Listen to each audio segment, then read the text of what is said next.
গতকাল বিকেলে বরগুনার গৌরীচন্না মোজাম্মেল হকের আম বাগানে ঘুরতে গিয়েছিলাম।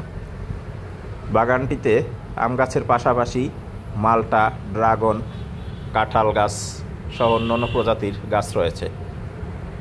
বাগানে দেশি বিদেশি 16 প্রজাতির আম গাছের পাশাপাশি অন্যান্য গাছও লাগানো হয়েছে।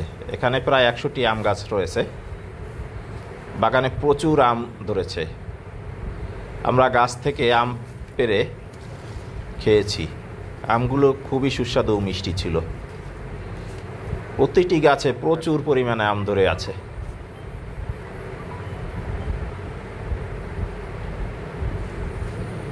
এটি ব্যানানা ম্যাঙ্গো, পাকলে পুরোপুরি হলুদ হয়ে যায়।